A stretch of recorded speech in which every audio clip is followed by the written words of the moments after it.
नमस्कार. नवीन व्हिडिओमध्ये तुमचं खूप खूप स्वागत. तर आज आपण मिक्स धान्याची रोटी करणार आहोत. खास करून मधुमेहींसाठी ही खूप फायद्याची आहे. याच्यासाठी आपण 1 ग्लास रागी घेतलेली आहे, म्हणजे नाचणी घेतलेली आहे. तर नाचणीचे काय फायदे ते आपण बघू. तर मधुमेहींसाठी नाचणी खूप फायद्याची आहे. साखर नियंत्रणात राहते. नाचणीचा ग्लायसेमिक इंडेक्स कमी असतो. रक्तातील साखर वाढत नाही. भरपूर फायबर असते. पचन हळू होते. वारंवार भूक लागत नाही. वजन नियंत्रणात राहते. कॅल्शियमचा उत्तम स्रोत असल्यामुळे हाडांसाठी उपयुक्त आहे. कोलेस्ट्रॉल कमी करण्यास नाचणी मदत करते. त्यानंतर आपण 1 ग्लास ज्वारी घेतलेली आहे. तर ज्वारीचे काय फायदे आहेत ते आपण बघणार आहोत. ज्वारी हे आपल्या पारंपरिक आहारातील पौष्टिक धान्य आहे. ग्रामीण भागामध्ये शक्यतो ज्वारीची भाकरीच खाल्ली जाते. आपला कटिबंध असल्यामुळे आपण ज्वारीची भाकरी खातो. मुख्य आहार आपली ज्वारीची भाकरीच आहे. ज्वारीमध्ये भरपूर प्रमाणात फायबर असते, म्हणून पचनक्रिया सुधारून पोट साफ होते. ज्वारीची भाकरी खाल्ल्यामुळे वजन कमी होण्यास मदत होते. मधुमेहींसाठी ज्वारीची भाकरी अत्यंत उपयुक्त आहे. कॅल्शियम, लोह, मॅग्नेशियम असते, म्हणून हाडे आणि रक्तासाठी फायदेशीर आहे. ज्वारी ही ग्लुटेन फ्री आहे. यानंतर आपण 1 ग्लास हिरवे मूग घेणार आहोत. आता हिरवे मूग खाण्याचे काय फायदे आहेत? तर मूग पचनास हलका आहे.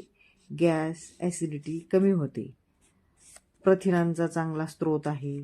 शाकाहारींसाठी उत्तम प्रथिने, स्नायू बळकट होतात. तसेच वजन नियंत्रणात राहते. रक्तातील साखर नियंत्रणात राहते.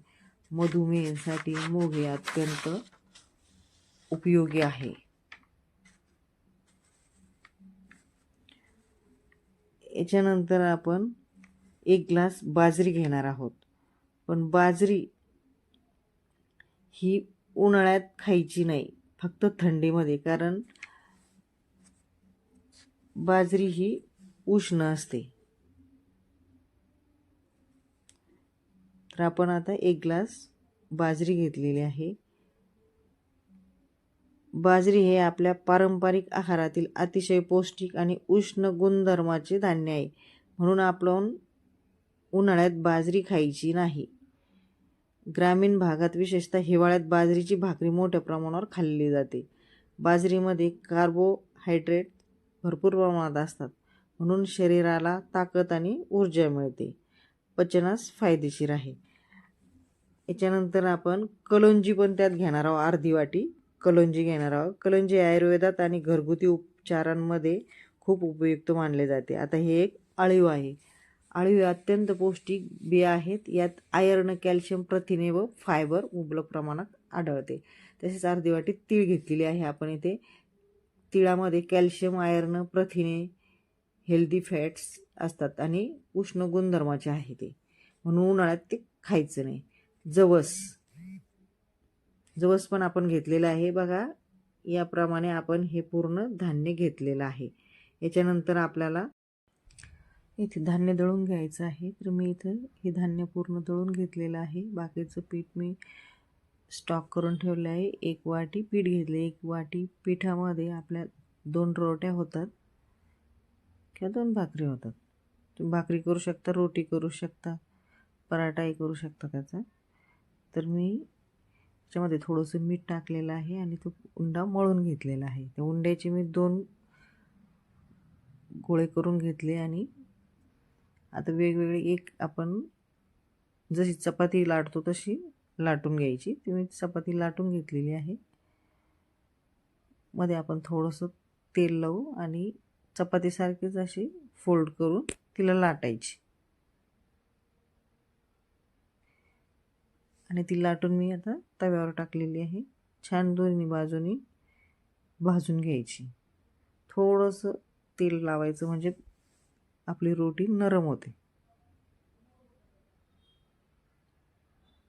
ही बघा अशा पद्धतीने मी ही रोटी बनवलेली आहे, आपली चपातीसारखी बनवलेली आहे.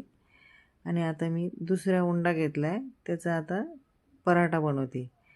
पूर्ण अशी लाटून घ्यायची. त्याच्यावरती मी गाईचं साजूक तूप टाकलेलं आहे.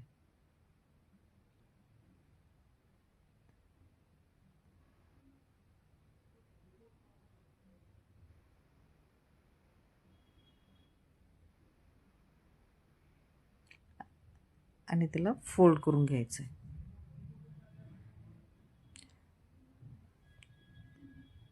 आणि थोडंसं हलक्या हाताने लाटून घ्यायचं आहे. आणि तव्यावरती आपण त्याला भाजून घेऊ. दोन्ही साईडनी छान भाजून घेतलेलं आहे. बघा माझं हे दुपारचं जेवण. मी दाल मेथी गाजर काकडी घेतलेली आहे आणि डाळ मेथीमध्ये थोडंसं तूप घेतलेलं आहे आणि डाळ मी मुगाची घेतलेली आहे.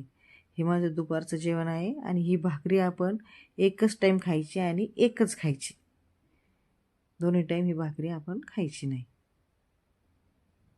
तुम्हाला जर माझा व्हिडिओ आवडला असेल तर लाईक करा, शेअर करा, सबस्क्राईब करा आणि बेल आयकॉनचं बटन दाबायला विसरू